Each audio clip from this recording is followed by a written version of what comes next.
बिस्मिल्लाहिर्रहमानिर्रहीम अस्सलामु अलैकुम वरहमतुल्लाहि वबरकातुहू। नाज़रीन काम आप देख रहे हैं दुनिया मेरे आगे यूट्यूब चैनल और मैं हूं गुलाम नबी मदनी। नाज़रीन काम भारत के अंदर आज किसानों की जानिब से सिखों की जानिब से तारीख़ी हड़ताल की गई है। आज पूरे भारत को बंद कर दिया गया है, जिसकी वजह से भारत की इकॉनमी को अरबों रुपए का नुकसान हुआ है। मोदी दहशतगर्द के खिलाफ आज दुनिया के अंदर सबसे बड़ा एहतजाज हुआ है, सबसे बड़ा प्रोटेस्ट हुए हैं, जिसके अंदर मोदी दहशतगर्द की बीजेपी जमात के खिलाफ, हुकूमत के खिलाफ हज़ारों नहीं बल्कि लाखों लोग इस सड़कों पर निकले हैं। और ये किसी एक शहर के अंदर नहीं हुआ है, बल्कि भारत की 30 रियासतों के अंदर है, दर्जनों नहीं सैकड़ों शहरों गांव के अंदर ये एहतजाज हुआ है, ये मुजाहरा हुआ है।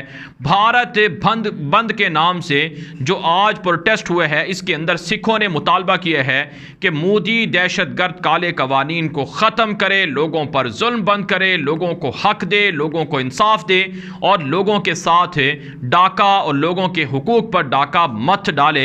आप जानते हैं पिछले 1.5 साल से सिख फार्मर्स और किसान एहतजाज कर रहे हैं। दुनिया के अंदर इतना बड़ा एहतजाज कहीं नहीं हुआ होगा जितना कि इन कोरोना के दिनों में भारत के अंदर हो रहा है। लेकिन दुनिया के अंदर इंसानी हकूक के चैंपियन और दुनिया के अंदर इंसानी हकूक के नाम से इदारे चलाने वाले अक़वाम मुत्तहिदा सलामती कौंसिल जैसे इदारे भी इस पर खामोश तमाशाई बने बैठे हैं और उनकी जानिब से कोई मोदी के खिलाफ एक्शन नहीं लिया जा रहा है।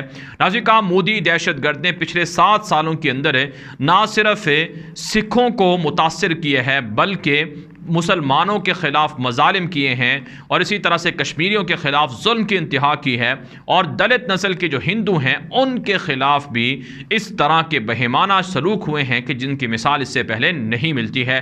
तो ये भारत का चेहरा है और ये मोदी हुकूमत का असल आईना है जिसे पूरी दुनिया देख रही है, लेकिन फिर भी मोदी दहशतगर्द के ख़िलाफ़ एक्शन नहीं हो रहा है। इसलिए नाज़रीन काम मैं बारहा ये बात कहता हूँ कि जब तक भारत के लोग मुत्तहिद नहीं होंगे, चाहे हिंदू दलित नस्ल के हिंदू हों या सिख हों या फिर मुसलमान बिलखुसूस ये मुत्तहिद नहीं होंगे, तो भारत के अंदर हालात बेहतर नहीं होंगे। मोदी दहशतगर्द के होते हुए भारत को किसी और दुश्मन की ज़रूरत नहीं है। मोदी ने भारत को इस तरह से तबाह बर्बाद कर दिया है। भारत नाज़रीन काम सिख जो भारत है, भारत के अंदर भी ये एहतजाज कर रहे हैं और आज सिखों के एहतजाज के अंदर कहीं कहीं पर बल्कि बहुत सी जगहों पर ये इतलात भी आई हैं कि खालिस्तान के हक़ में नारे लगे हैं, खालिस्तान के झंडे भी लहराए गए हैं। और इसी तरह से नाज़रीन काम इतलात ये भी सामने आ रही हैं कि दुनिया के दीगर ममालिक के अंदर भी आज सिखों के हक़ में, फार्मर्स के हक़ में, किसानों के हक़ में एहतजाज हुए हैं और लोगों ने खालिस्तान की आज़ादी का मुतालबा किया है, जिसका मतलब ये है कि भारत की तक़सीम ज़रूरी है और भारत जल्द टुकड़े टुकड़े होने वाला है। इसके अलावा नाज़रीन काम एक और बड़ी खबर सामने आ रही है कि मोदी के दहशतगर्द का जो दौरा अमरीका है वो नाकाम साबित हुआ है।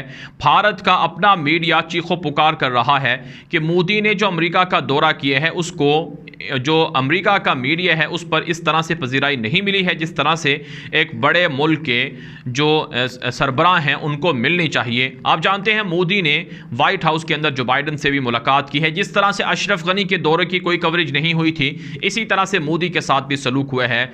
जो अमेरिका का मीडिया था वो इमरान खान को, पाकिस्तान के प्राइम मिनिस्टर को ज़्यादा कवरेज देता रहा है बनिस्बत मोदी के दौरे के। इसलिए भारतीय मीडिया के अंदर भी चीखो पुकार जारी है कि आखिर मोदी का दौरा नाकाम साबित हुआ है या नहीं हुआ है और क्यों कवरेज नहीं दी गई है।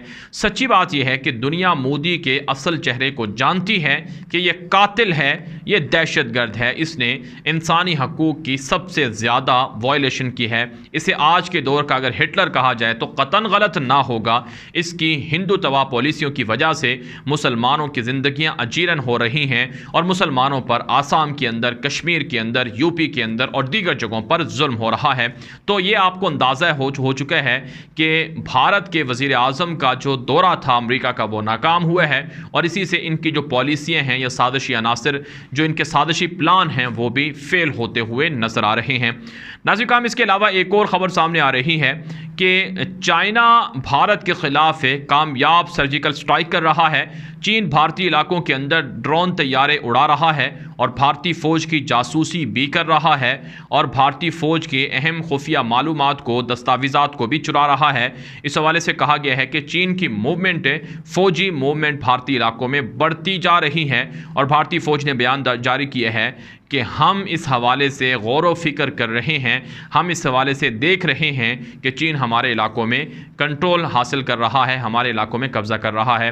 नाज़रीन, पिछले 1.5 साल के अंदर भारत के इलाके, कई इलाके और कई 100 किलोमीटर के इलाके वो चाइना के कब्ज़े में जा चुके हैं। लद्दाख के अंदर, लेह के अंदर और इसी तरह से डोकलाम सेक्टर के अंदर, अरुणाचल प्रदेश के अंदर, नागालैंड के अंदर, मणिपुर के अंदर, त्रिपुरा के अंदर और वेस्ट बंगाल के अंदर और दीगर जगहों पर चाइना का इन्फ्लुएंस बढ़ता जा रहा है, चाइना का असर रसूख बढ़ता जा रहा है और चाइना भारत की बीजेपी के खिलाफ अलहदगी पसंदों को सपोर्ट करता जा रहा है। भारत की ये जो 7 मशरकी रियासतें हैं ये जल्द टूटेंगी और जल्द आज़ाद होंगी। चाइना यहाँ पर कब्ज़ा करेगा। चाइना की जो प्लानिंग है वो बहुत तेज़ी से आगे बढ़ रही है। चाइना की जितनी भी मिलिट्री मूवमेंट है वो इस वक्त सबसे ज़्यादा वो भारत के साथ मुल्हिका बॉर्डर्स पर हो रही है। और चाइना, अगर यूँ कहा जाए कि हर मुल्क का किसी न किसी मुल्क के साथ पंगा होता है, झगड़ा होता है, जैसा कि पाकिस्तान और भारत के दरमियान लड़ाई और तनाज़ा है, तो पाकिस्तान की मिलिट्री LOC पर सबसे ज़्यादा फोकस किए हुए है। इसी तरह से चाइना की मिलिट्री, जो दुनिया की सबसे बड़ी फ़ौज है, जिसके पास दुनिया के सबसे जदीद तरीन हथियार और असलहे हैं, वो सारे के सारे भारत के खिलाफ इस्तेमाल हो रहे हैं। तो यूं नाज़रीन, हालात इस तरफ जा रहे हैं कि चाइना एक ख़तरनाक जंग की तैयारी भारत के खिलाफ कर रहा है और भारत और चीन के दरमियान एक बड़ी जंग ज़रूर होनी है और इस जंग के अंदर भारत की तकसीम भी होगी और भारत के टुकड़े भी होंगे। नाज़रीन, चाइना अब तक किसी मुल्क के खिलाफ जंग नहीं लड़ा है और चाइना ने अब तक कोई इतनी बड़ी जो फ़ौजी मुहिम है वो भी सरअंजाम नहीं दी है। लेकिन चाइना की भारत के साथ कम से कम 3 जंगें लाजमी हो चुकी हैं, ज़रूर हुई हैं, तारीख़ हमें बताती है।